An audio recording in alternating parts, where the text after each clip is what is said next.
months into my time as Fred and Elsie's ghost, they came down the stairs to see me sitting at the kitchen table staring at the Ouija board unfolded over the unfinished pine.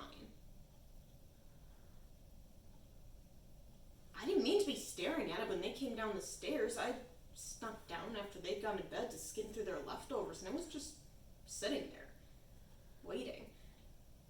They came into the room slowly, but not out of fear. They're used to me now. They're just old. The kind of old where it always looks like you're moving around underwater. Now you can talk back to us, Elsie says. She burns a little incense for effect, then sits down across from me, touches the heart-shaped planchette, and waits. I drop my fingers down onto the wood, not touching Elsie, but able to move it just the same. T-H-A-N-K, Y-O-U, I spell. The curved glass window amplifying each letter like a raindrop. After that, Elsie and Fred watch Law & Order, and I doze off in the recliner.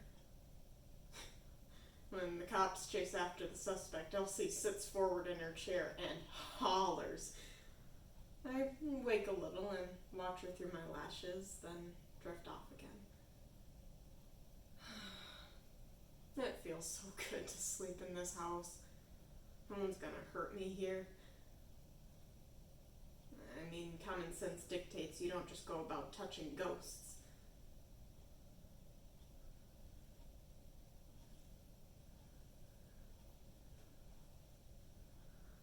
In 1967, cultural anthropologist Victor Turner popularized the concept of liminality, where someone's identity is briefly unknown as they transition from one group to another.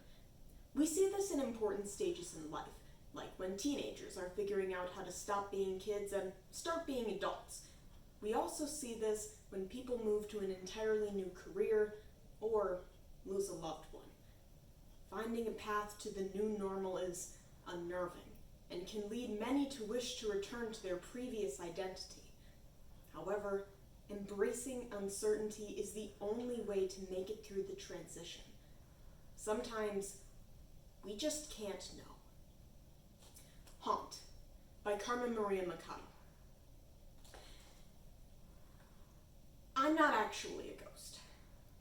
I'm just a runaway, a broken home girl whose home broke for good. When Elsie and Fred first found me, I was sitting on the floor of their warm kitchen, soaked from an autumn storm. My curls were plastered to my forehead like leeches, my clothes vacuum sealed to my skin. I had no way of knowing that this house, the one whose back door had been so helpfully unlocked, belonged to a couple whose teenage daughter had drowned in their pool a few years ago after hopping the fence in the dark.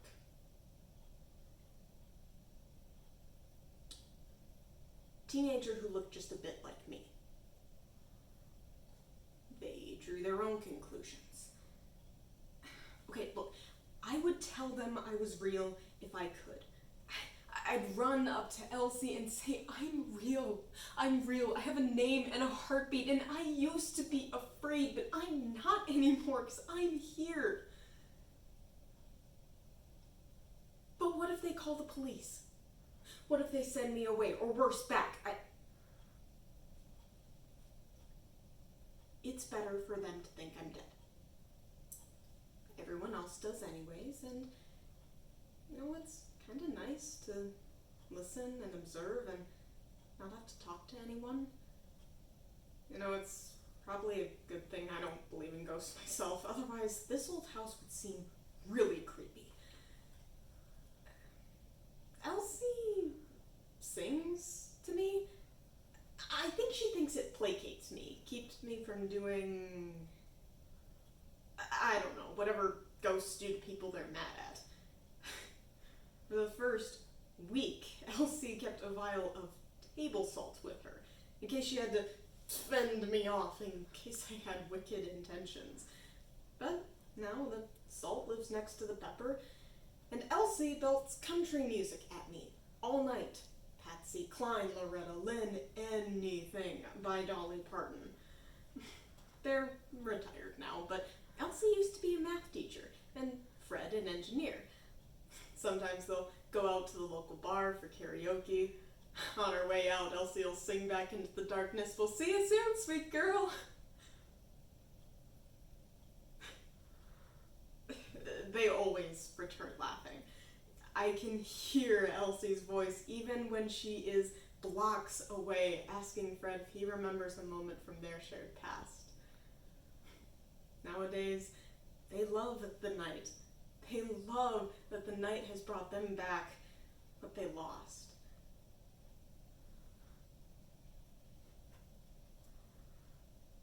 Then one night,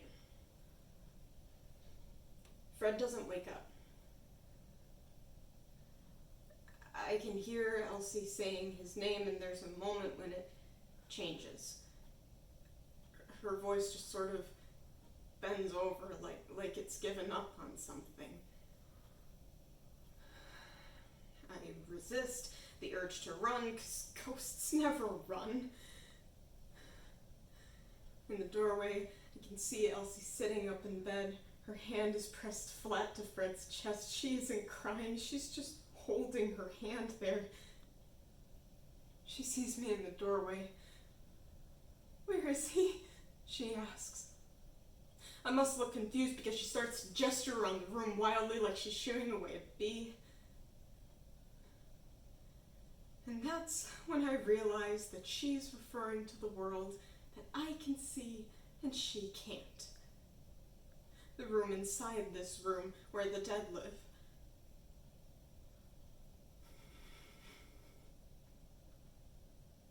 Where I live.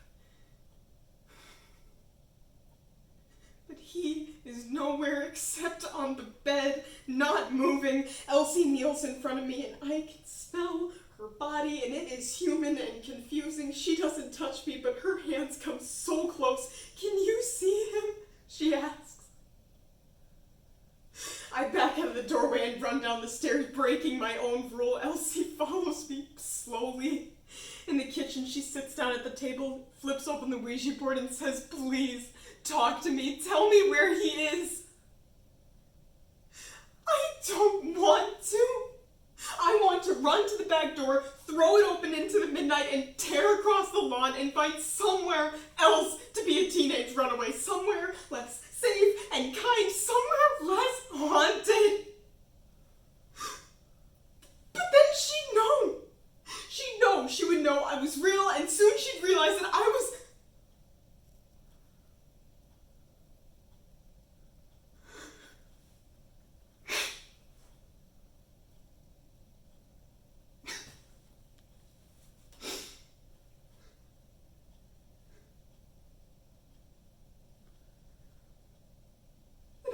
abandoning her.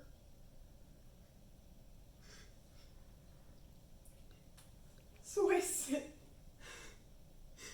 She runs the planchette over hello, and then she writes F-R-E-T, F-R-E-T, F-R-E-T.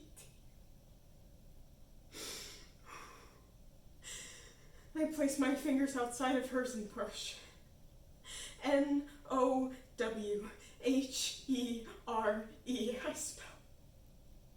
"Now, here," she says. I do it again. Nowhere. I gather her fingers in my own. "It's just us now," I say, in my own voice.